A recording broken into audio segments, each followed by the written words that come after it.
किसान संगठनों का विश्वास कम हो गया है। उस विश्वास को बनाए रखने के लिए क्या अब हो सकता है? कुर्बानियां देनी पड़ेगी।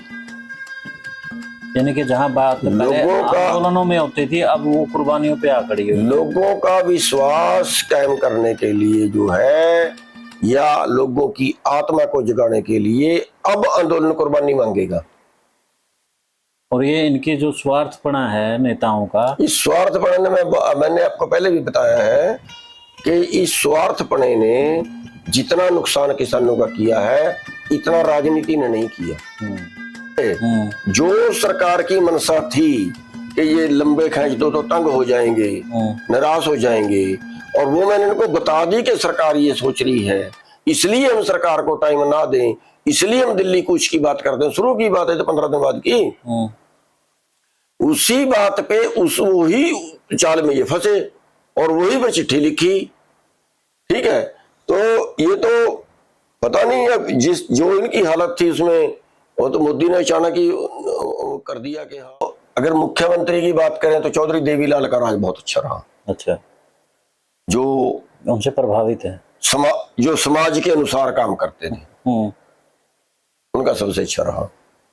और दूसरी तरफ अगर देखें तो लाल बहादुर, अगर सेंटर में देखें तो लाल बहादुर शास्त्री जी का अच्छा रहा, क्योंकि एक बात हरित क्रांति लेके आई। या हरित क्रांति तो, लेकिन हरित क्रांति क्यों लानी पड़ी? तो ना एक फिल्म होती है कि आपको एक दिन का सीएम बना देते हैं तो क्या कर लेगा।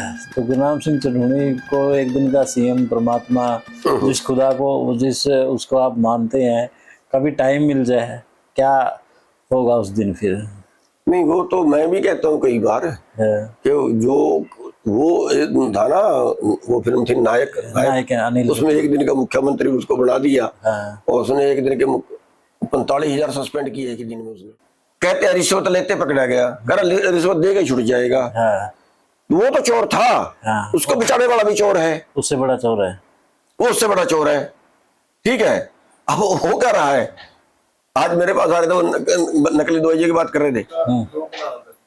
मैंने कहा कि भी नकली दवाइयां बिकवा कौन रहा है? एग्रीकल्चर वाले। एग्रीकल्चर वाले बेचने वाले पे तो कार्रवाई बाद में हो, पहले एग्रीकल्चर वाले पे हो। समय की बिक जाए, एक हफ्ते में अगर लगाम न लग जाए तो बता देना, एक हफ्ते में। क्यों? सबसे पहले उठानेदार को ठोको, जिसके एरिया में समय की बिक्री है, कैसे बिक्री है। अडानी के अड्डे पकड़ी गए, सबसे पहले अडानी को ठोको। ये समय बोल कहां से आई 30,000 करोड़ की? सही बात, बोल कहां से आई?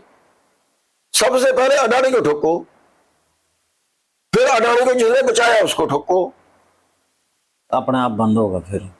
मैं कह रहा एक हफ्ता नहीं लगेगा। करें ये डल्लेवाल जो आज कहता है एमएसपी चाहिए, ये खड़ा बीच मीटिंग, इसने खड़ा होकर ये कहा हम एमएसपी के लिए नहीं आए, और किस लिए आए? हम 3 कानूनों के लिए आए। अच्छा, इसकी खुद की वर्डिंग थी। और यहाँ आके एसटीएम को 2 फाड़ किया और हीरो बनने के लिए आंदोलन किया। हीरो बनने के चक्कर में किसान के ऊपर, और वो तो जो ऊपर वाले की मर्जी, कोई मेरे खिलाफ तो वो कर नहीं पाए। लेकिन हाँ ये है कि जैसे आंदोलन चल रहा था, आंदोलन चलने में वो अलग अलग लोगों से संपर्क करते थे, अलग अलग लोगों से तोड़ने की भी कोशिश की है आंदोलन के अंदर। जैसे एक बार पंजाब के 4-5 लीडरों की खबर आई थी कि वो राह से मिले हैं।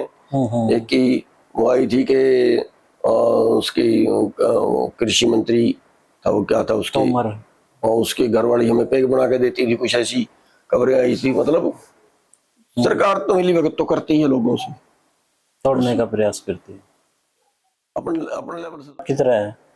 मेरी तरह तो मेरे को नहीं पता पर एक ही मीटिंग मैंने देखा है। आप भी तो नफा नुकसान है। इस बीच प्रधान जी, आपके किन किन नेताओं से बात हुई, किन नेताओं के आमने सामने हुए आप, क्या कुछ रहा? जब भी मीटिंग होती थी, मीटिंग में कृषि मंत्री भी आते थे, मेरे ख्याल से गृह मंत्री भी आए होंगे, तो उनसे नहीं, गृह मंत्री मीटिंग में नहीं आए।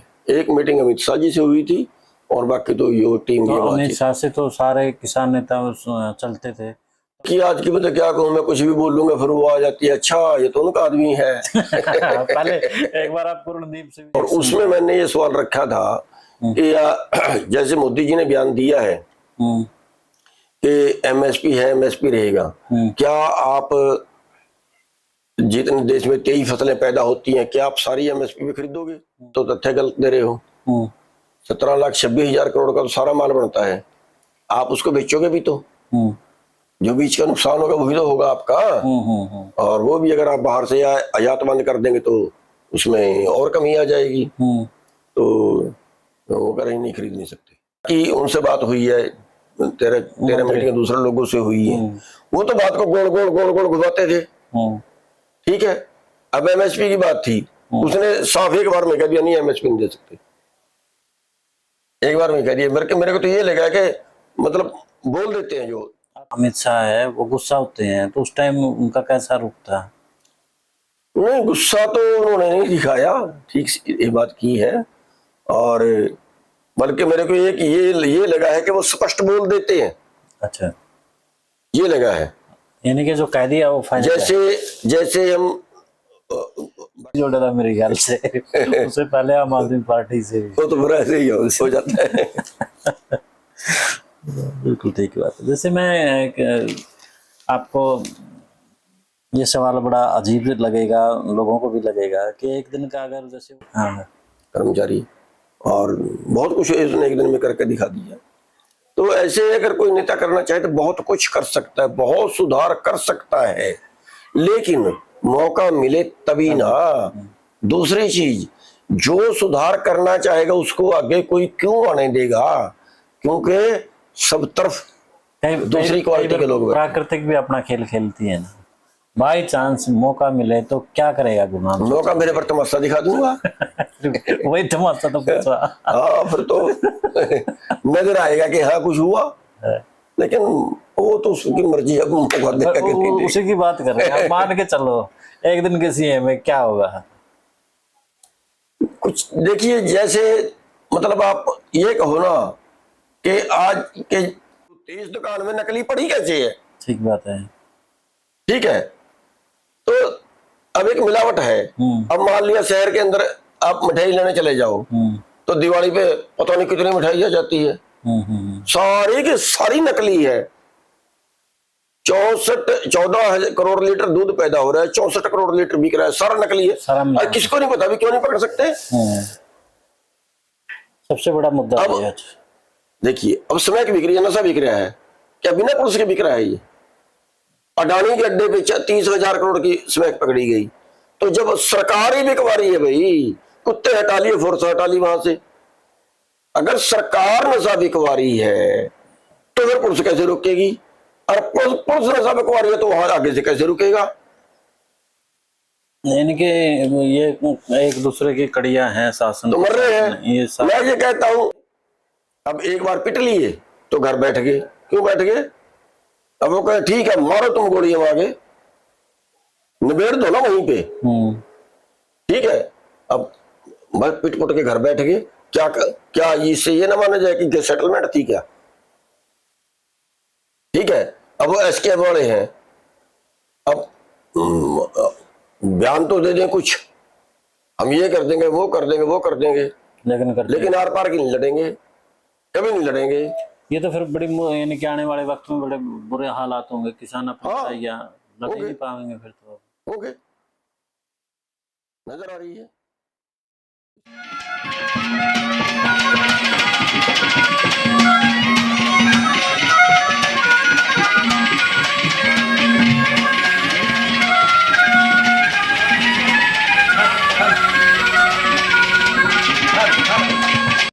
सभी को नमस्कार, राम राम। मैं कुलदीप खंडेलवाल, द विश्व प्रेम न्यूज। आज हमारे साथ हरियाणा के किसान नेताओं का लड़ाका किसान नेता आज हमारे साथ हैं। और किसानों की छोटी लड़ाई हो या बड़ी लड़ाई हो, किसानों की लड़ाई ना हो करके वो कहीं ना कहीं गुरनाम सिंह चढ़ूनी की लड़ाई हो ही जाती है।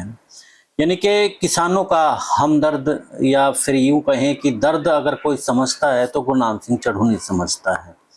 किसान आंदोलन के ऐसे पहलू जो आपको भी नहीं पता, मुझे भी नहीं पता, आज उस किसान आंदोलन के पीछे क्या कुछ साजिशें रची गई, वो आप कई बार सोशल मीडिया पर एक पिता का एक वीडियो आती है कि जो दर्द होता है अपने बच्चों को आगे रखता है और पीछे वो किस प्रकार के घाव रखता है अपने परिवार को नहीं पता होता है।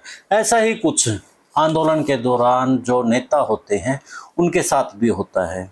उनके परिवार के दर्द होता है, उनको दर्द होता है, लेकिन वो दर्द के घूंट को पी लेते हैं ताकि जनता को उनका जो हक है, जो बुनियादी सुविधाएं हैं, वो मिल सके। तो गुरनाम सिंह चढ़ूनी जी के पास आज आए हैं हम और जानने की कोशिश करेंगे उस किसान आंदोलन के दौरान क्या कुछ साजिशें हुई, क्या कुछ गुरनाम सिंह चढ़ूनी ने सहा और क्या कुछ सरकार ने उनको प्रलोभन दिए, क्या कुछ सरकार ने उनके साथ ज्यादती की। जो दोस्त थे, चाहे किसान नेता के तौर पर, चाहे किसी भी तरीके से, तो क्या कुछ रहा। प्रधान जी, स्वागत है आपका सबसे पहले तो। धन्यवाद। आज ऐसे पहलुओं को हम छुएंगे प्रधान जी जो आपने उस वक्त सहा है, क्योंकि पूरा देश के साथ में दुनिया आपको देख रही थी उस वक्त और आपके खिलाफ साजिशें भी रची जा रही थी। आपको कहीं ना कहीं सरकार ये भी चाह रही होगी कि गुरनाम सिंह चढ़ूनी को ऐसे तोड़ा जाए, प्रलोभन दिया जाए। क्या कुछ हुआ उस आंदोलन के दौरान कि आप में एक जोश भी आता गया, कहीं आप टूटे भी होंगे? उस आंदोलन की कड़वी जो यादें हैं वो बताएं। नहीं, पहले तो ये है कि लालच तो मेरे को नहीं आया। हाँ, डराने की जैसे कोशिश प्रशासन द्वारा, सरकार द्वारा की गई। जैसे जब इस आंदोलन की शुरुआत हुई है 10 सितंबर को हमने पीपली में रैली रखी थी। हरियाणा के सभी संगठनों को इकट्ठा किया था, पीपली में रैली रखी थी और वो कोरोना का टाइम था। तो यहाँ के जो एसपी और डीसी दोनों लेडीज थी, उन्होंने मेरे को बुलाया। उन्होंने कहा कि रैली को रद्द कर दो। मैंने इनकार किया कि नहीं कर सकते। तो उन्होंने कहा कि मुकदमे बनेंगे। हमने कहा जो सरकार आपको कहेगी करना ही पड़ेगा आपको। वो कह रहे नहीं थी 307 के बनेंगे। मैंने कहा जी 307 के बनेंगे, 307 के बना देना, इरादा कत्ल। और बड़ी हैरानी की बात यह है कि 10 सितंबर को मेरे ऊपर 22 मुकदमे दर्ज हुए। उस दिन एक ही दिन में 22 मुकदमे मेरे पे दर्ज हुए। क्या बहुत से लोगों पे, औरों पे भी हुए। मतलब 22 FIR दर्ज हुई अलग अलग जगह पे, जहाँ लोगों ने बैरिकेड तोड़े, जहाँ लोगों ने एक तरह से सरकार से बगावत कर दी। पिपली में भी 3 बार लाठीचार्ज हुआ, कईयों के सिर पटे, कईयों की हड्डियां तोड़ दी। तो उस दिन 22 FIR दर्ज हुई और 22 के 22 में मेरा नाम दे दिया 307 में। अच्छा। तो ऐसे डराने की तो कोशिश की है, लेकिन उनमें तो क्या होता है, अब जो अगर केसों से डरेंगे फिर तो कुछ कर ही नहीं सकते। बिल्कुल। तो ये तो एक रूटीन के मैटर होते हैं। बाकी ये है कि डराने की कोशिश तो कई तरह ये भी करते हैं। जैसे अभी करीब 1.5 साल पहले, 2 साल पहले, पेवा में मेरे ख्याल से 1.5 साल की पहले की बात है। हाँ। तो मेरे को पता चला हमारे ईडी हमारे कागज कर रही है। अच्छा। तो हमने कहा अभी ईडी को कागजों में तो कुछ मिलेगा नहीं। कागजों में तो हमने जमीन बेची हुई है। जमीन बेची हुई है आपने? जमीन बेची हुई है। हम 25 किले जमीन के अपने बेच चुके हैं वैसे, और जबकि हम यूनियन बैंड से पहले खरीदते थे। अच्छा, यानी कि आपने किसानों की भलाई के लिए खोया है। देखिए, नहीं, एक आरोप लगते हैं किसान नेताओं पर कि ये लोग कमाते हैं, मैं इसलिए कह रहा हूँ। नहीं, हमने तो प्रॉपर्टी बहुत बर्बाद की है। और वो इतना नुकसान, उसमें 25 किलो तो कितने के होंगे, आप हिसाब लगा सकते हो। आपके यहाँ क्या रेट है? यहाँ पे अभी मैं प्रधान जी ये बात इसलिए पूछ रहा हूँ कि बहुत से लोग ये कहते हैं कि किसान जो नेता होते हैं पैसा कमाते हैं, सरकारों से डील होती है, उन लोगों को ये तो पता लगे कि नहीं, वो भी वो देखिए सभी तरह लोग तो सभी तरह के होते हैं। समाज में है, समाज है, सभी तरह के होते हैं। लेकिन हमारी तो बिकी है। अच्छा। और मैं चलो ये तो नहीं कहता कि किसान आंदोलन की वजह से बिकी है, लेकिन बात ये होती है कि जब आदमी घर का काम छोड़ के बाहर जाता है तो बाहर के खर्चे बढ़ जाते हैं, घर का काम गड़बड़ हो जाता है। तो वो एक मैटर रहा है जिसकी वजह से फिर कर्जा चढ़ता गया और वो कर्जा उतारने के लिए बेईमान होते तो वो मार सकते थे, लेकिन हम बेईमान तो नहीं हुए। जैसे किसी का ब्याज पे उठाया तो ब्याज भी दिया और मोड़ भी दिया। तो उन चीजों में फिर वो धीरे धीरे नुकसान होता गया और बिकती गई। लेकिन चलो वो तो वो मालिक है, वो दे भी देता है, वो ले भी लेता है। बिल्कुल। तो लेकिन मतलब ईडी ने जांच की और मुझे उसका गुप्त रूप से पता चल गया। ईडी हैरान हो गई होगी। तो पता नहीं हैरान हुई कि नहीं हुई, तो मैंने कहा कागजों में इनको कुछ मिलेगा नहीं। हाँ, एक कर सकते हैं, तो हमारी एक रैली थी, मैंने फिर उसमें बोल दिया कि एक कर सकते हैं कि मेरे घर पे 2 करोड़ रख दें और फिर उसको पकड़ के ये कह दें हाँ जी ये पकड़े गए 2 करोड़, ये तो कर सकते हैं। अगर ऐसा कर दें तो फिर भैया आप लोग आ जाना, ईडी आए तो अपनी मर्जी से, जाए हमारी मर्जी से, खुला चले। वो फिर वो बेचारे आए नहीं। ये कब की बात है? आंदोलन पीक पे था या आंदोलन के? नहीं, अभी की करीब 1.5 साल पहले की बात। अच्छा, बाद की बात है ये। अच्छा। तो ऐसे ये मतलब करते रहते हैं। या जैसे हमारा मोबाइल है वो उन्होंने ट्रेसिंग पे लगा लिया, उसमें कहीं कोई ऐसी बात होगी जो कोई उसका नोट करते हैं, कहीं कहीं इमरजेंसी में कहीं फंसाना पड़ जाए तो फंसा लें, ऐसे षड्यंत्र चलते रहते हैं। तो संगठन में भी आपके जो साथी हैं उनको तोड़ने की कोशिश की गई होगी फिर तो?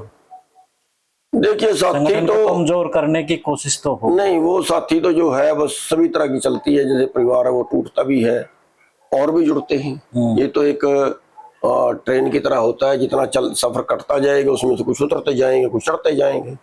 रेल का इंजन मजबूत होना चाहिए, डब्बे तो लगते रहना।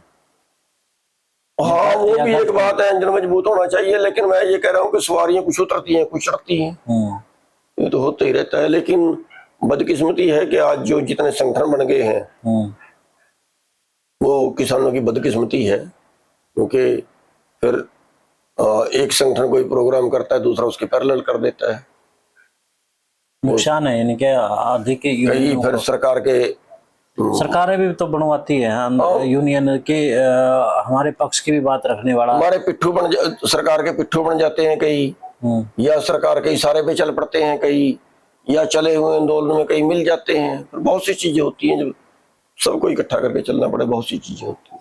ऐसी कौन सी साजिश हुई आंदोलन के दौरान, आंदोलन के बाद, जिसके बाद आपको थोड़ा डर लगा या हंसी आई कि ऐसा भी होता है?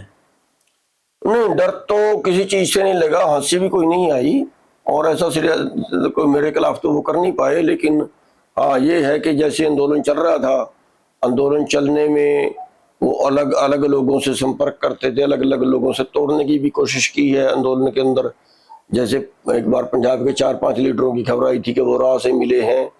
एक की वो आई थी कि उसकी कृषि मंत्री था, वो क्या था उसके, और उसकी घरवाली हमें पैक बना के देती थी, कुछ ऐसी खबरें आई थी। मतलब सरकार तो मिली भगत तो करती है, लोगों से तोड़ने का प्रयास करती है, अपने लेवल से तो सब काम करते हैं।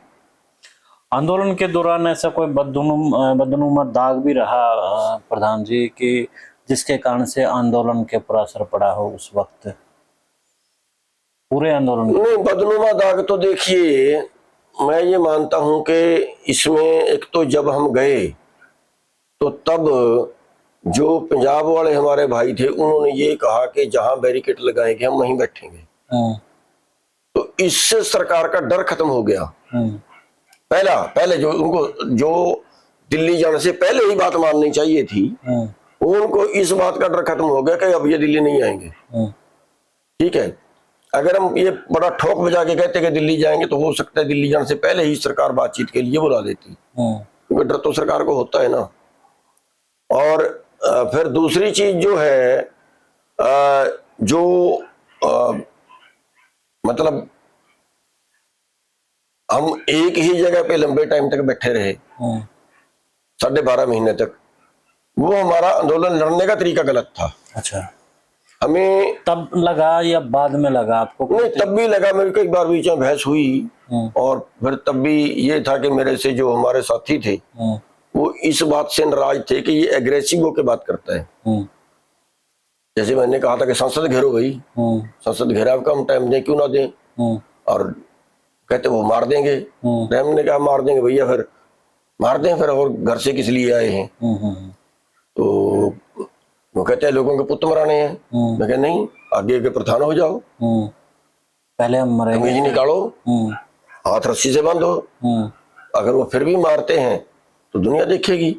और अगर सरेंडर। प्रधान मर जाता है तो मर जाए, फिर हम्म, प्रधान किस लिए बनता है? बिल्कुल। तो मतलब ऐसे डिस्प्यूट आपस में जो है वो कई बार हुए हैं, इसलिए कई मेरे बार। को वो ये भी सोचते रहे कि इसको अब मेरे से छुपा के उन्होंने चिट्ठी भी लिखी थी एक, अच्छा। कि एक कानून वापस ले लो, एक पे कमेटी बना दो इनके और एक बीच स्टेटों के हवाले कर दो। बीच का रास्ता निकालने की कोशिश थी वो।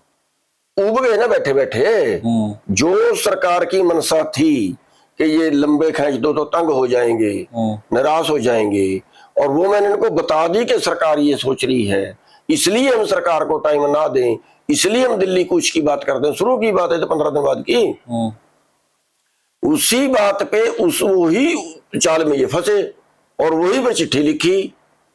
ठीक है, तो ये तो पता नहीं अब जिस जो इनकी हालत थी उसमें, वो तो मोदी ने अचानक ही कर दिया कि हाँ हम तीनों कानून वापस लेते हैं, मेरी गलती है। फिर ऐसा क्या, इन्होंने तो चिट्ठी लिखी थी सरकार को। फिर ऐसा क्या दबाव हुआ कि मोदी को लास्ट में झुकना पड़ा उसमें? नहीं वो तो मैं नहीं कह सकता, हो सकता उनकी कोई अंदरूनी बात हो, खुद अच्छा बनने के लिए उन्होंने ऐसा कर दिया हो, कोई अंदरूनी बात हो, या कई बार ये हो जाता है कि यार एक नेता उधर संपर्क कर रहा है, कभी उसके नंबर बन जाए, बहुत सी चीजें होती हैं। लेकिन मेरे कहने का मतलब ये है कि 12.5 महीने का आंदोलन नहीं, ये तो 15 दिन में 20 दिन में निबट जाना चाहिए था, महीने में निबट जाना चाहिए था, और फिर इससे ज्यादा लेके उठते। तो फिर अब आप देखो आखिर में जाकर तो बात ही नहीं हुई सरकार से, खाली घोषणा ही तो की। अब एमएसपी वाला कहाँ है मुद्दा? वहां तो बस उसने बोल दिया, किसान उठ के आ गए। नहीं बोले भी नहीं है, बोले भी नहीं है, इनकी लेने की नीति नहीं थी, तपस्या में कमी रहेगी। नहीं नहीं नीति ही नहीं थी एमएसपी लेने की तो इनकी। एमएसपी के लिए तो एक पूरी मीटिंग में एक बार भी नहीं बात रखी। अब मैंने एक मीटिंग में कहा कि हम 3 कानूनों को ब्रैकेट करें और एमएसपी की बात करें। ये डल्लेवाल जो आज कहता है एमएसपी चाहिए, ये खड़ा बीच मीटिंग, इसने खड़ा होकर ये कहा हम एमएसपी के लिए नहीं आए, और किस लिए आए? हम 3 कानूनों के लिए आए। अच्छा, इसकी खुद की वर्डिंग थी, और यहाँ आके एसटीएम को 2 फाड़ किया और हीरो बनने के लिए आंदोलन किया। हीरो बनने के चक्कर में किसान के ऊपर, और वो तो जो ऊपर वाले की मर्जी होता तो वही है ना। तो इस बीच प्रधान जी आपके किन किन नेताओं से बात हुई, किन नेताओं के आमने सामने हुए आप, क्या कुछ रहा? जब भी मीटिंग होती थी, मीटिंग में कृषि मंत्री भी आते थे, मेरे ख्याल से गृह मंत्री भी आए होंगे, तो उनसे नहीं गृह मंत्री मीटिंग में नहीं आए, एक मीटिंग अमित शाह जी से हुई थी और बाकी तो ये टीम तो अमित शाह से तो सारे किसान नेता चलते थे, तो आपकी भी कोई तू मैमो हुई या कैसे? नहीं तू मैं नहीं हुई, 13-14 आदमी थे हम जब उनसे मिले थे। बीच में एक छोटी कमेटी बनाई थी, एक ही मीटिंग वो छोटी कमेटी की हुई है अमित शाह जी से, और उसमें मैंने ये सवाल रखा था कि जैसे मोदी जी ने बयान दिया है कि एमएसपी है, एमएसपी रहेगा, क्या आप जितने देश में 23 फसलें पैदा होती हैं क्या आप सारी एमएसपी पे खरीदोगे? कह रहा नहीं, हम खरीद नहीं सकते, 17,26,000 करोड़ का बजट बनता है और हम खरीद नहीं सकते। मैंने कहा जी आप तो तथ्य गलत दे रहे हो, 17,26,000 करोड़ का तो सारा माल बनता है, आप उसको बेचोगे भी तो जो बीच का नुकसान होगा वही तो होगा आपका, और वो भी अगर आप बाहर से आयात बंद कर देंगे तो उसमें और कमी आ जाएगी। तो वो कह रहे नहीं खरीद नहीं सकते, मतलब क्लियर इन सबके सामने बोल दिया उन्होंने कि नहीं खरीद सकते। अच्छा, तो आपके यानी कि जब जवाब था तो कहा जाता है कि जो अमित शाह है वो गुस्सा होते हैं, तो उस टाइम उनका कैसा रुख था? नहीं गुस्सा तो उन्होंने नहीं दिखाया, ठीक ये बात की है, और बल्कि मेरे को एक ये लगा है कि वो स्पष्ट बोल देते हैं। अच्छा, ये लगा है, यानी कि जो कह दिया वो फाइनल। जैसे हम बाकी उनसे बात हुई है, तेरह मीटिंग दूसरे लोगों से हुई है, वो तो बात को गोल गोल घुमाते थे।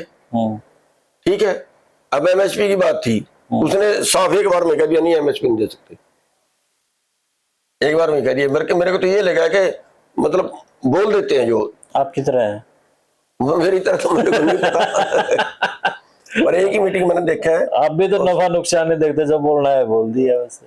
नहीं, नफा नुकसान में एक्चुअली लोगों को गुमराह नहीं करना चाहिए। गुमराह करने से कुछ नहीं होता है। तो चालाकियां होती हैं आदमी की कि हाँ मैं दूसरे को खुश रखूं और मौके पे जो जो कहना है वो ना बोल लूं, इससे कुछ ज्यादा चालाकी उसमें बरतते हैं। वो कोई ऊपर वाले की मर्जी होती है, वो कुछ ज्यादा काम नहीं आती। प्रधान जी, आपका जो अब तक का जीवन रहा है, आप किसे अपना प्रेरक मानते हैं? किसे अब तक के जो प्रधानमंत्री हुए हैं, मुख्यमंत्री हुए हैं, किसको अच्छा मानते हैं आप? देखिए, हमने जो अपनी जिंदगी में देखा है, तो अगर मुख्यमंत्री की बात करें तो चौधरी देवीलाल का राज बहुत अच्छा रहा। अच्छा, जो उनसे प्रभावित है? जो समाज के अनुसार काम करते थे, उनका सबसे अच्छा रहा। और दूसरी तरफ अगर देखें तो लाल बहादुर, अगर सेंटर में देखें तो लाल बहादुर शास्त्री जी का अच्छा रहा, क्योंकि एक बात, हरित क्रांति लेके आई या हरित क्रांति तो, लेकिन हरित क्रांति क्यों लानी पड़ी, वो बात है। जैसे आज अमेरिका भारत के प्रधानमंत्री को घूर रहा है, ऐसे ही उस वक्त भी अमेरिका के राष्ट्रपति ने लाल बहादुर शास्त्री जी को घूरा था कि तेरे देश की जान मेरी मुट्ठी में है, तो मेरी बात नहीं मानेगा तो तेरे देश की जान मेरी मुट्ठी में है, और अगर मैं अनाज देना बंद कर दूं तो तेरा देश भूखा मर जाएगा। तब उन्होंने जय जवान जय किसान का नारा दिया था, खेत में किसान सीमा पर जवान का नारा दिया था। उन्होंने कहा था हम इसी में गुजारा करेंगे, एक हफ्ते में एक दिन सभी व्रत रखो, और लोगों ने उनकी बात माननी थी। और फिर उन्होंने हरित क्रांति की बात की थी, तो उस वक्त एमएसपी तभी तय हुआ है, लोन तब से देने लगे हैं, यानी कि उसके बाद फिर अनुत्पादन बढ़ा भी है। छोटा कद का जो प्रधानमंत्री है वो अमेरिका पे हावी हो गया, जो 56 इंच का सीने वाला है वो उसे उसकी गुर्की में आ गया। एक्चुअली जो गुजरात के लोग हैं ना, वो व्यापारी तो हैं, वो दूसरे के आगे अड़ने का दम नहीं रखते, ऐसा महसूस हुआ है। क्योंकि चाहे उसको आजादी की लड़ाई में देख ले हम, चाहे आजादी की लड़ाई के बाद के देख ले, व्यापारी क्वालिटी है। तो लेकिन वो प्रधानमंत्री का रोल जो था उस वक्त भारत की हालत भी अच्छी नहीं थी। लेकिन सोमवार का जो व्रत था मेरे ख्याल से, जो मैंने सुना है, वो उसी वक्त उन्होंने कहा था कि एक दिन हम भूखे रहेंगे, एक दिन, हाँ, एक दिन का व्रत रखो, होटल में बंद हो जाते थे। उनकी बात को लोगों ने मानना भी। तो देवीलाल की कौन सी नीति थी जिससे आप प्रभावित? देखिए, देवीलाल की नीतियां ये थी कि देवीलाल जो था, अगर उसके पास 50 आदमी इकट्ठे होकर चले गए, ठीक है, तो ये मानता था कि ये समाज है, समाज की बात को नहीं मोड़ना चाहिए, वो उनको मान लेता था, उनकी बात को मान लेता था। लेकिन आगे उन्हीं के उसी का बेटा आ गया चौटाला, वो नहीं मानता था, चाहे 50 की वजह 100 चले जाए। उसका अड़ियल रवैया था। जी, उसका अड़ियल रवैया था। अड़ियल रवैया था। तो मतलब देवीलाल में ये खासी गुणवत्ता थी ये, कि वो पंचायती आदमी था, ये गुणवत्ता थी उसके अंदर। और किसानों के लिए उसने किया भी है। हम तो ट्रैक्टर में 4 आदमी बिठा के नहीं जा सकते थे शहर में, उसने कहा भी किसान का तो गड्ढा है ट्रैक्टर, मान लिया उस वक्त सवारियां नहीं थी, कहीं डेथ होगी, हमने ट्राली जोड़ ली, हमने 10 आदमी ने जाना है तो नहीं जा सकते थे, चला था। तो देवीलाल बहुत सी सुविधाएं उसने दी, बहुत सी दी। जैसे बिजली था, एक बार बिल्कुल अकाल पड़ गया उनके टाइम में, उसने कहा जैसे पानी निकाल सकते निकालो, छोटी मोटर बड़ी मोटर चलाओ। अब उस वक्त में हम क्या था, थ्रेसर थे, तो अगर हम अपनी मोटर निकाल के और उसको थ्रेसर पे लगा लेते थे तो हमारा चलान था कि आप नहीं लगा सकते। उसने कहा कि नहीं, जब एक ही मोटर है, वो वहां नहीं चला रहा, उसको थ्रेसर पे चला रहा है, तो एक तो चला सकता है वो। तो ऐसी ऐसी बहुत सी चीजें थी जिनमें कोई ज्यादा खर्च वाली बात नहीं थी, लेकिन एक व्यवस्था वाली बात थी, वो जानते थे नीचे तक की तकलीफ को। आज के दौर में कौन सा नेता आपको ठीक लगता है? कौन सी पार्टी में लगता है कि ये फिर भी ठीक है? देखिए आज की मतलब क्या कहूँ, मैं कुछ भी बोल लूंगा फिर वो आ जाती है, अच्छा ये तो उनका आदमी है। पहले एक बार आप पूर्णदीप से भी जोड़ा था मेरे ख्याल से, उससे पहले आम आदमी पार्टी से भी। वो तो बुरा ऐसे ही हो जाता है। बिल्कुल ठीक बात है। जैसे मैं आपको ये सवाल बड़ा अजीब लगेगा, लोगों को भी लगेगा कि एक दिन का अगर जैसे वो नायक फिल्म होती है कि आपको एक दिन का सीएम बना देते हैं तो क्या कर लेगा? तो गुरनाम सिंह चन्हौनी को एक दिन का सीएम, परमात्मा, जिस खुदा को, जिस उसको आप मानते हैं, कभी टाइम मिल जाए, क्या होगा उस दिन फिर? नहीं वो तो मैं भी कहता हूँ कई बार कि जो वो था ना, वो फिल्म थी नायक, नायक है अनिल, उसमें एक दिन का मुख्यमंत्री उसको बना दिया और उसने एक दिन के 45,000 सस्पेंड किए एक दिन में उसने कर्मचारी, और बहुत कुछ उसने एक दिन में करके दिखा दिया। तो ऐसे अगर कोई नेता करना चाहे तो बहुत कुछ कर सकता है, बहुत सुधार कर सकता है, लेकिन मौका मिले तभी ना। दूसरी चीज, जो सुधार करना चाहेगा उसको आगे कोई क्यों आने देगा? क्योंकि सब तरफ दूसरी क्वालिटी के लोग, प्राकृतिक भी अपना खेल खेलती है ना। बाई चांस मौका मिले तो क्या करेगा गुरनाम? मौका मेरे पर तमाशा दिखा दूंगा। वही तमाशा तो पूछा। हाँ फिर तो नजर आएगा कि हाँ कुछ हुआ, लेकिन वो तो उसकी मर्जी है, मौका देगा। उसी की बात कर रहे हैं, मान के चलो एक दिन के सीएम में क्या होगा? कुछ देखिए, जैसे मतलब आप ये कहो ना कि आज के कहते हैं रिश्वत लेते पकड़ा गया, कर रिश्वत दे के छुट जाएगा। वो तो चोर था, उसको बचाने वाला भी चोर है, उससे बड़ा चोर है, वो उससे बड़ा चोर है। ठीक है, अब वो हो क्या रहा है? आज मेरे पास आ रहे थे, वो नकली दवाइयों की बात कर रहे थे। मैंने कहा कि भी नकली दवाई बिकवा कौन रहा है? एग्रीकल्चर वाले। एग्रीकल्चर वाले बेचने वाले पे तो कार्रवाई बाद में हो, पर एग्रीकल्चर वाले पे हो कि तेरे होते इस दुकान में नकली पड़ी कैसे है। ठीक बात है। ठीक है, तो अब एक मिलावट है। अब मान लिया शहर के अंदर आप मिठाई लेने चले जाओ तो दिवाली पे पता नहीं कितनी मिठाई आ जाती है, सारी की सारी नकली है। 14 करोड़ लीटर दूध पैदा हो रहा है, 64 करोड़ लीटर बिक रहा है, सारा नकली है। और किसको नहीं पता, भी क्यों नहीं पकड़ सकते? सबसे बड़ा मुद्दा अब देखिए, अब स्मैक बिक रही है, नशा बिक रहा है, क्या बिना पुलिस के बिक रहा है? ये अडानी के अड्डे पे 30,000 करोड़ की स्मैक पकड़ी गई। तो जब सरकार ही बिकवा रही है भाई, कुत्ते हटा लिए, फोर्स हटा ली वहां से। अगर सरकार नशा बिकवा रही है तो फिर पुलिस कैसे रोकेगी? और पुलिस नशा बिकवा रही है तो वहां आगे से कैसे रुकेगा? इनके ये एक दूसरे की कड़ियां हैं, शासन तो मर रहे हैं। मैं ये कहता हूं स्मैक बिक जाए, एक हफ्ते में अगर लगाम न लग जाए तो बता देना, एक हफ्ते में। क्यों? सबसे पहले उठानेदार को ठोको, जिसके एरिया में स्मैक बिक रही है, कैसे बिक रही है। अडानी के अड्डे पकड़ी गए, सबसे पहले अडानी को ठोको। ये स्मैक बोल कहां से आई 30,000 करोड़ की? सही बात। बोल कहां से आई? सबसे पहले अडानी को ठोको, फिर अडानी को जिसने बचाया उसको ठोको, अपने आप बंद होगा फिर। मैं कह रहा एक हफ्ता नहीं लगेगा, और ये ठोकने चाहिए। मार रहे हैं देश को, मर रहे हैं लोगों के बच्चे।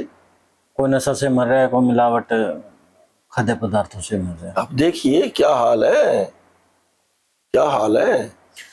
तो प्रधान जी, जैसे मैंने बदनुमा दाग को लेकर के दो बातें कही थी। जैसे आंदोलन के दौरान एक मामला उठा था, बंगाल की कोई लड़की थी, वो मामला था, और दूसरा एक उसको मजदूर को भी के साथ भी कुछ ऐसा हुआ था जो नहीं होना चाहिए था। नहीं, मजदूर के साथ कुछ नहीं हुआ, वो मेरे को लगता है नशेड़ी था। अच्छा। उनके पास में रहता था वो, और उसने जो है धार्मिक ग्रंथ के साथ उसने छेड़छाड़ की, रात को उठा के कहीं ले रहा था, तो उन्होंने वो काट दिया। इसमें कोई आंदोलन का तो इसमें कोई कसूर नहीं है, ये तो घटना कहीं भी हो सकती है। और दूसरी चीज जो है वो कोई जातिवाद का, धर्मवाद का तो मुद्दा वो था नहीं। वो तो एक ऐसा था कि कोई गलत कर रहा है तो वो नहीं बर्दाश्त करेंगे कोई। और दूसरा जो पश्चिम बंगाल वाली लड़की की आप बात कर रहे हैं, वो पश्चिम बंगाल की थी या कहाँ की थी? ना बंगाल की। वो भी एक मैटर मतलब उस तरह का था जैसे लड़का लड़की के बीच में जो कुछ हो जाता है, लेकिन गलत था, गलत था। उसमें जैसे योगेंद्र का भी मेरे ख्याल से एक बार इन्वेस्टिगेशन के लिए बुलाया गया था, और भी 2-3 नेताओं को बुलाया गया था, तो सरकार वहां पे दबाव की रणनीति थी या क्या था फिर? नहीं, दबाव की रणनीति कोई नहीं थी, मुकदमा बना है उनके ऊपर। अच्छा। उन लोगों के ऊपर मुकदमा बना है, बनना चाहिए भी था। गलत उसके साथ लड़की के हुआ है, मुकदमा बनना भी चाहिए। प्रधान जी, एक पिछले जब ये दलित आंदोलन हो रहा है, एक सवाल उठ रहा है कि जो मजदूर है, मजदूरों की लड़ाई किसान नेता नहीं लड़ सकते। एक अजय का मैं पोस्ट पढ़ रहा था जो कॉमरेड विचारधारा का है, उसमें सुरेश कोथ के अलावा रवि आजाद 3-4 नेताओं के नाम उन्होंने डाले हैं कि ये हमारे आंदोलन को तोड़ने की कोशिश करते हैं। जो किसान है, ये जो नेता है, ये शोषण कर रहे हैं हमारा। तो इनकी किसान और मजदूर की जो खाई आपके आंदोलन में एक करने की, कौन से आंदोलन का? अभी जो हिसार में हुआ है, गणेश वाल्मीकि वाला जो मैटर हुआ है पीछे। नहीं, देखिए, मैं ये कहना चाह रहा हूँ कि आपके आंदोलन में किसान और मजदूर को एक करने की बात हुई, अब फिर उसमें एक दरार की नहीं, ऐसा दरार वाला तो कुछ नहीं है, और किसान मजदूर को एक मंच पे लड़ना भी पड़ेगा, क्योंकि आर्थिक मुद्दे तो दोनों के एक हैं। बल्कि अब तो देश के दुकानदारों को, व्यापारियों को, इनको भी साथ में आना चाहिए, आड़तियों को, इन सब के मुद्दे एक हैं।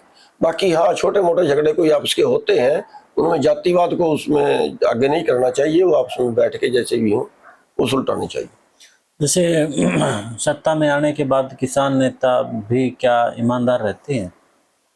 क्योंकि पहले अरविंद केजरीवाल भी, देखिए, ये तो कोई गारंटी किसी की नहीं ली जा सकती कि वो ईमानदार रहेगा, लेकिन कोई भी संस्था पहले होती है, जैसे पहले किसान यूनियन बनी तो वो बहुत सेवा के लिए बनी थी। अब उसमें से ये संगठन बना, वो संगठन बना, वो संगठन बना, अब तो ईमानदारी मेरे को नजर नहीं आती। अब तो अगर आप उत्तर प्रदेश में देखो, उत्तर प्रदेश में 385 संगठन रजिस्टर्ड हैं। अच्छा। सबसे बड़ी यूनियन है टिकैत की, ठीक है, और उत्तर प्रदेश के अंदर बजाज की 14 मिलें हैं, 2 मिलें पंजाब का हरियाणा है उसकी, और मेरे ख्याल ये कौन है जो जिनका आप नाम ले रहे हैं, बजाज और ये बजाज शुगर मिलें, जो बजाज स्कूटर वाले हैं, ये अच्छा, बजाज है मेरे नहीं, ख्याल आप से। किसान नेताओं को लेकर के बात कर रहे थे। नहीं, मैं कह रहा बजाज की 14 मिलें हैं, ये है दूसरे मेरे बजाज वाले कौन से हैं, तो 14 की 14 पे बकाया है। अच्छा। अब के अगले साल, पिछले साल की पेमेंट अब के गन्ने गिरेगा तो देंगे। कई हजार करोड़ बकाया होता है, कई 100 करोड़ तो उसका ब्याज ही बन जाता है, ठीक है। अरे उत्तर प्रदेश के अंदर 370 रुपए का रेट है, हरियाणा के अंदर 400 रुपए का रेट है, 400 में सबकी पेमेंट हो रही है, और वहां उसके बावजूद पेमेंट नहीं होती। ये संगठन क्या कर रहे हैं जी? आगे धरना दिया, 2 लाख 5 लाख लिए और घर को चले गए। यानी कि उन्हें अपने उससे मतलब अगर संगठन लड़ाई लड़े तो वो पेमेंट ना करे, ऐसा नहीं, और जिना उखेड़ के रख दें उसके। अब ये मैंने देखा कि कई नेता तो उसके पक्ष में खड़ जाते हैं जाके। अच्छा। ये देखा, एक मिल पे हम गए, वो बिलाई मिल थी, और हम गए वहां पे, अच्छी भीड़ हो गई, और उनका बिल्कुल हलचल मच गई उनमें। जो उनके 14 मिलों का हेड था वो आया, और उसने आके वहीं पे माना कि हम 3 करोड़ की पेमेंट रोज करेंगे, लेकिन बाद में हमारे ही साथी कुछ जाके शुगर मिल से मिल गए, वो 45-50 करोड़ की पेमेंट करके फिर ब्रेक लगा दिए। सरकार के पक्ष के कौन कौन से यूनियन हैं? ये तो नहीं कह सकते, इसलिए पूछ रहे मैं तो ये सावधान रहे लोग, उन लोगों से। नहीं, कुछ सावधान नहीं है, मैं तो ये कह रहा हूँ कि ये तो दुकानें बना ली। अच्छा। आप बताओ, 385 यूनियन की क्या जरूरत पड़ गई? पंजाब के अंदर मेरे ख्याल 57 यूनियन है। अच्छा। बताओ 57 यूनियन की क्या जरूरत पड़ गई अगर वो सेवा करने के लिए आए हैं? अगर वो सेवा करने के लिए आए हैं, फिर 57 की क्या जरूरत पड़ गई? अगर स्वार्थ के लिए आए हैं फिर अलग अलग होते हैं। भाई, मेरा स्वार्थ, इस संगठन में मेरा स्वार्थ पूरा नहीं हुआ तो मैंने अपना अलग बना लिया, दूसरे संगठन में स्वार्थ पूरा नहीं हुआ, दूसरे में से एक निकल के और बना लिया। ये जो बने हैं ना, शुरू में तो ईमानदारी से आए थे, शुरू में तो सत्ता में भी जो आए, कांग्रेस आई सत्ता में तो शुरू में तो ईमानदार थे, बहुत अच्छे, बाद में हो गया, बाद में त्रुटियां आ जाती हैं। अब आप केजरीवाल की बात कर रहे हैं, केजरीवाल सत्ता में बड़ी ईमानदारी से आया, आके एक बार बदलाव किया, अभी उसका बदलाव नजर भी आया, ठीक है। लेकिन बाद में क्या है, जब लोग कहते हैं कि पैसे वाले को वोट पाएंगे और चुनाव में पैसा चाहिए, उन्होंने भी कमाना शुरू कर दिया। एडवर्टाइजमेंट के बिना कोई नहीं सुनता, उन्होंने भी एडवर्टाइजमेंट पे पैसा खर्चना शुरू कर दिया। त्रुटियां तो समाज के हिसाब से त्रुटियां आती हैं।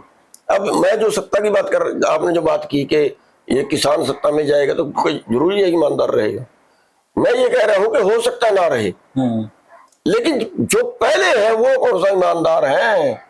आप यही समझ के भेज दो कि नहीं रहेगा तो ना रहे, कोई बात नहीं, कोई नहीं, अपना तो शुरू में तो करेगा कोई जाके, बात तो करेगा, यही सही।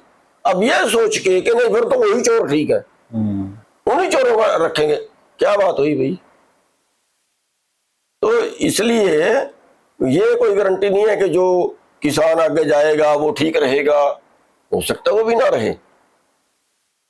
पंजाब के किसान नेता हैं जो, उनसे अच्छी और बुरी किस तरीके के संबंध हैं आपके? नहीं, बुरे संबंध तो किसी के, मैं तो किसी वो कोई ना तो मेरे को कोई स्वार्थ है किसी से, और ना मैं किसी की विरोधता करता हूँ। जो सच है, जो ठीक है वो कह देता हूँ, जो ठीक करता है उसका ठीक बोल दिया, जिसने गलत कर दिया उसका गलत बोल दिया। वैसे तो मेरी किसी को दुश्मन तो है नहीं, हमें कोई जमीन थोड़ा ही बंटवानी है, विचारधारा ही है ना। एक की विचारधारा हो सकती है कि ये ठीक है, दूसरे की विचारधारा हो सकती है कि वो ठीक है। एसकेएम जिस पर्पज से बनाया गया था, क्या वो पर्पज अब लगता है कि पूरा हो रहा है? अब तो एसकेएम ड्रामा हो गया, अब तो कॉमरेडों की एसकेएम होगी। अच्छा, जो बची है ना एसकेएम, वो कॉमरेडों की होगी। कॉमरेडों ने कम्युनिस्ट लिखना शुरू कर दिया, एसकेएम लिखना शुरू, कॉमरेड लिखना बंद कर दिया, एसकेएम लिखना शुरू कर दिया। अब उनकी एक वो बन गया है, बस पूरी तरह एसकेएम जो है वो कम्युनिस्टों के कब्जे में है। वैसे एसकेएम का क्या कुछ ध्येय थे जब आपने एसकेएम? देखिए, ध्येय तो ये था एक्चुअली, तो एसकेएम उस आंदोलन के लिए बनाई थी, लेकिन आज भी चल रही है ना। लेकिन वो बाद में फिर वो वही फिर कॉमरेड बढ़ गया ना बीच में। कॉमरेडों ने कहा जी अब इसको स्टेट में बनाएंगे, फिर इसको जिले में बनाएंगे, फिर इसको ब्लॉक में बनाएंगे। मैंने तब बोल दिया था, मैं कहा ये कॉमरेड कब्जा करेंगे तुम्हारी एसकेएम के ऊपर।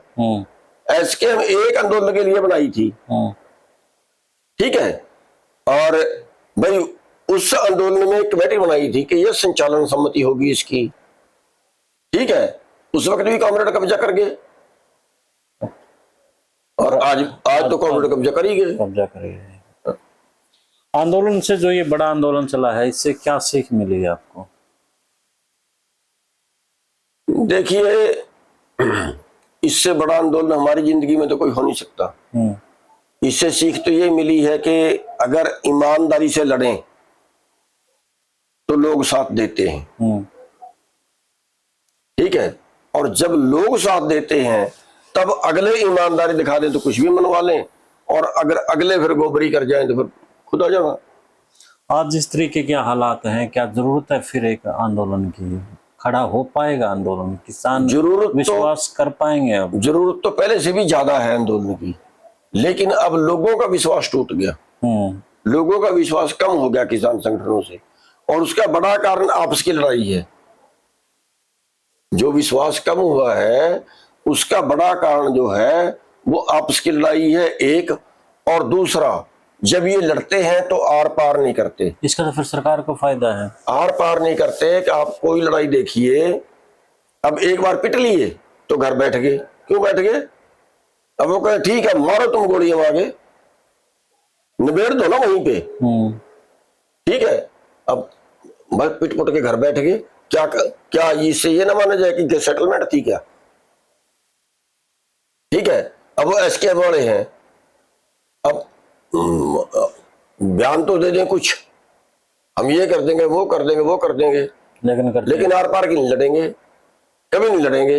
ये तो फिर बड़ी, यानी कि आने वाले वक्त में बड़े बुरे हालात होंगे, किसान अपनी या लड़ नहीं पाएंगे फिर तो होंगे, नजर आ रही है। किसान संगठनों का विश्वास कम हो गया है।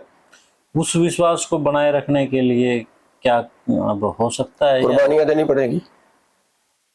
यानी कि जहां बात पहले लोगों का आंदोलनों में होती थी, अब वो कुर्बानियों पे आ खड़ी हुई। लोगों का विश्वास कायम करने के लिए जो है, या लोगों की आत्मा को जगाने के लिए अब आंदोलन कुर्बानी मांगेगा।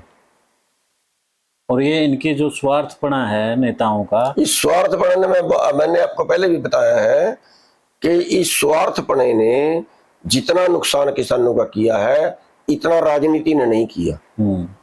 हमारे स्वार्थपणे ने ज्यादा कर दिया। जैसे मैं यूपी की बता रहा हूँ अभी कि पेमेंट रुकी हुई है, और वहां पे आप अंतरात्मा से आंदोलन करने के लिए बैठ जाओ, आपके विरोधी 4 बैठ आ जाएंगे वहां पे तुरंत मिल वाले से पैसे लेके। हाँ, आपने कहा है कि वो तो एक दुकानदारी बना दिए हैं। ये देख किसी इंडस्ट्री वाले के वो बैठे वहां से पैसे लिए संपत, ये चल गया है। तो इसका कमाई का धंधा बना लिया है और इसी ने बेड़ा गर्क करके रख दिया है। अब लोग बेचारे क्या समझें? लोग तो समझे कि 2 ने धोखा दे दिया, तीसरा भी वैसे ही होगा, तीसरे पे विश्वास क्यों करेंगे वो? ये प्रॉब्लम खड़ी हो गई है। और ये मतलब एक कह लो कि बदकिस्मती कह लीजिए। तो अंतिम में प्रधान जी कुछ कहेंगे आप किसान को, मजदूर को, हमारे दर्शकों को, कोई मैसेज, कोई संदेश? देखिए, तो हम एक ही कहेंगे कि उनको ये पहचानना चाहिए, ये पहचान तो उन्हीं को करनी पड़ेगी कि अंतरात्मा से उनके लिए कौन लड़ रहा है। ये पहचान तो केवल उन्हीं को करनी पड़ेगी, इसके लिए कोई चारा नहीं है। ठीक है। या फिर दूसरा काम है हमारी मीडिया का। अब मीडिया में जो है, मीडिया में भी कम ईमानदार बचे हैं। अब आप देखो 150 चैनल हैं सुभाष चंद्रा के, 30-35 है अंबानी के, 50 होंगे अडानी के। आप जितने देखो सारे पूंजीपतियों के हैं। वो पूंजीपतियों के जो चैनल हैं, कंपनी बन गया वो वो भी व्यापार बन गया ना। हाँ, मैं वही कह रहा वहां जहां से जिससे उनको पैसा मिलेगा, जिससे उनको ज्यादा एडवर्टाइजमेंट मिलेगी, उसकी खबर लगाएंगे, वो भी हमारी नहीं लगाएंगे। ठीक है। अब बेचारे यूट्यूबर बचे हैं, या कुछ लोग ऐसे बचे हैं जिनमें अभी ईमान बाकी है। यूट्यूबरों पे भी ब्रॉडकास्ट एक बिल आएगा, उनके भी बोलते बंद करे देंगे। उनके लिए उन पर भी सरकार लगाम लगाएगी। यानी जो ईमानदार है, जो लड़ना चाहता है, उसका तो ये जीना भी दुभर करेंगे। उसको उस पे सारे शिकंजे कस रहे हैं। अब पत्रकार जो होता है वो, उसकी बात सारे समाज में जाती है। ठीक है। अब जो उनके खिलाफ लिख, उसको भी किसी न किसी तरह से उसको परेशान करेंगे, गला घोटेंगे उसका भी। तो ये जो चीज है, जिस तरीके से कब्जा कर रहे हैं, तो वो बस परमात्मा ही रखा है आगे। तो चरुनी साहब, आपने आंदोलन को लेकर के अपनी सारी बातें रखी हैं, और अब तक जो महत्वपूर्ण सवाल बनता है कि अब तक जितने आपने आंदोलन लड़े हैं, उनमें क्या कुछ महसूस किया है, क्या तकलीफें आई है? कोई ऐसा आंदोलन भी रहा है जिसने आपको परेशान कर दिया हो, विचलित कर दिया हो, और सोचने पर मजबूर भी कर दिया हो कि ऐसा भी होता है? देखिए, सच्चाई के रास्ते पे आमतौर पे मुसीबतें आती हैं। अब अगर सही अंतरात्मा से आप लड़ोगे तो आपको उसका विरोध और ज्यादा होगा। अब उदाहरण है, जैसे हमारा 2002 में एक आंदोलन था चौटाला के खिलाफ जी, और बहुत बड़ा आंदोलन था। उसमें हमारे घरवाली, छोटे भाई की घरवाली, भतीजा, नौकर, ये सब जेल में ठोक दिए। यानी कि परिवार को भी नहीं बख्शा। हाँ, सारा परिवार जेल में ठोक दिया। लेकिन हम अड़े रहे कि तबाह हो जाएंगे, तेरे से झुकेंगे तो नहीं। अब उस आंदोलन में जो हमारा मैं जिला प्रधान था, और फिर बनता तो ये था कि सारे हरियाणा की यूनियन आके साथ में खड़ जाए, लेकिन हमारा स्टेट प्रधान ही मेरे से नाराज था। अच्छा, कौन था उस वक्त स्टेट प्रेसिडेंट? प्रेम सिंह भैया। अच्छा, प्रेम सिंह वो किस लिए नाराज था? बस वैसे ही, या तो आपस की रंजिश कह लो या सरकार की चमचागिरी कह लो, होता है। अब जैसे 12-13 में आंदोलन हुआ, गन्ने का आंदोलन था। हमारी मांग थी कि यूपी में हमारे से ज्यादा रेट है, जैसे आज हरियाणा में यूपी से ज्यादा है, उस वक्त यूपी में हरियाणा से 40 रुपए ज्यादा था। हमने आंदोलन कर दिया और वो आंदोलन पहुंच गया चोटी पे। अब टिकैत साहब ने और युद्धवीर ने हुड्डा साहब से सेटिंग कर ली। अच्छा। वो कह रहे हैं जी आंदोलन समाप्त करो। मैंने कहा जी कैसे करें, लोगों को जुत्ते खाएंगे। वो कह रहे हैं जी 10 रुपए में फैसला कर लो। हम कह रहे 10 रुपए में कैसे कर लें, 40 रुपए का अंतर है। ठीक है, नहीं मैंने उनकी बात मानी और वो नाराज हो गए, चले गए और आंदोलन हमारा कामयाब हुआ। 31 रुपए हमने रेट बढ़वा लिया, लेकिन मेरे को तो उसका दंड भुगतना पड़ा ना। क्यों दंड इसलिए भुगतना पड़ा, एक तरफ तो हुड्डा नाराज और दूसरी तरफ अपना है वो। और दूसरी तरफ हमारा जो मेरा टिकैत ग्रुप का ही हरियाणा का प्रधान था ना, तो टिकैत ने दूसरा बना दिया। मेरे को तो पीछे हटाने की कोशिश करी ना। ठीक है, अब ऐसे ही अब था ये। अब मेरी गलती क्या थी? मैंने कहा नहीं भाई, दिल्ली जाओगे तो सरकार सुनेगी, वरना नहीं सुनेगी। अब उन्होंने कहा बैरिकेड नहीं तोड़ने। मैंने कहा सुनेगी नहीं सरकार, बैरिकेड नहीं तोड़ोगे। ठीक है, तो हमने फैसला ले लिया, देखा हम तो हरियाणा में बैठे हैं, तुम पंजाब में होंगे, तोड़ो मत तोड़ो तुम्हारी मर्जी है, हम तो तोड़ के जाएंगे, सरकार मारे चाहे छोड़ दे, हम तो लड़ेंगे। ठीक है, अब हम कामयाब हो गए तो सारे के सारे मेरे एंटी। यानी कि क्रेडिट लेने की होड़ में आगे खड़े हो गए। क्रेडिट नहीं, उसको शाबाश देने की बजाय कि भाई इस आदमी ने देखो हिम्मत तो दिखाई, शाबाश देने की। मैं कह रहा हूँ मैं 22 मुकदमे दर्ज हुए। ठीक है, यहाँ से लेके अम्बाड़े से लेके और दिल्ली वहां तक कितनी जगह पे पानी की बिछारे लगी, कितनी जगह पे आंसू गैस के गोले लगे। कोई मैच नहीं, ये सड़कें खोद दी थी, आपको 10-10 फुट गहरी खोद दी थी सड़कें, कितने कितने। अब करनाल की एसपी ये कहती थी अगर ये बैरिकेड तोड़ दिया ना तो मैं नौकरी छोड़ दूंगी। अच्छा, कौन थी एसपी? पता नहीं क्या नाम था, लेकिन ये चैलेंज था कि अगर ये करनाल का बैरिकेड तोड़ दिया ना मैं नौकरी छोड़ दूंगी। और हमने तोड़ा। अब नौकरी उसने छोड़ी? नौकरी तो कौन छोड़ता था। पर मेरे कहने का मतलब ये है भी इतनी कुर्बानियां देने के बाद, इतना वो करने के बाद शाबाश मिलनी चाहिए ना। बिल्कुल मिलनी चाहिए। और उल्टा वो लोग नाराज होते हैं जो हमारे साथी होते हैं। ऐसे हमारा का मेरे से और तो मैंने कोई नुकसान नहीं किया ना किसी का। और तो मैंने कोई या बता दे कि मैं कहीं भी क्या कहीं नुकसान हो मैंने किसी का किया या उनका कहीं किया या उनकी कहीं विरोधता की, नहीं बता सकते। केवल एक है कि यार ये मानता नहीं। जो मानेगा कैसे? जो यही बात है ना, मानने वाली बातों क्यों मानेंगे? जो ये लगेगा कि आंदोलन खराब हो रहा है, लोगों का नुकसान हो रहा है, तो फिर वहां बस उनमें ये है कि ये मानता नहीं, वो सेटिंग करके मान जाते हैं। चल यहाँ पे निपटा दो इसको। मैं कहता हूँ क्यों, कैसे निपटा दें जब हमारे पीछे लोग खड़े हैं। हम तो तब तो निपटा देंगे, हमारे पीछे पावर नहीं बची। चलो जहां निपटता है निपटा दो। अब जैसे मान लियो इतनी बड़ी पावर पिछले आंदोलन में हमारे पास खड़ी थी, जो विदेशों में हमारे देश के गए उनके अंदर भी दर्द था, पैसे की हमारे पास कमी नहीं छोड़ी, सारा सामान फ्री, सारा कितने लंगर कितना, और इतना कुछ लोगों ने कुर्बानियां दे दी। एक बहुत बड़ा बाबा राम सिंह सुसाइड कर गया मौके पे जाके, 750 लोगों ने शहीदियां दे दी। हम फिर भी बात मनवा के नहीं आ रहे, पर डूब के मर जाए, फिर किस बात की नेतागिरी है? सही बात है। क्या असर, फायदा क्या हुआ? देखिए, नेता एक कौम का सरदार होता है, तो सरदार तो पगड़ी बांधती है, तो गुरु गोबिंद सिंह जी ने सरदारी दे दी। एक होता है किसी चीज का नेतृत्व करने वाला सरदार। सरदार किसको बोलते हैं? सरदार, जो सिर दे सकता है वो सरदारी कर सकता है। अब अगर शेरों की फौज हो और भेड़ को उसका कमांडर बना दें, क्या आप सो लड़ेंगे? नहीं लड़ेंगे, भेड़ तो फिर अपना वही, बस वही होता है। अरे इतना तुम्हारे पीछे देश खड़ गया, इतना तुम्हारे पास पैसा लोगों ने दे दिया, कुछ भी तुम्हें कथर नहीं छोड़ी, अरे मर जाओ आगे हो के यार, निबेड़ तो एक बार में ही, अब दोबारा फिर आके बैठ के पंजाब में, बस यही काम है ना। तब कुछ निकला ना अब कुछ निकला। निकलेगा कैसे?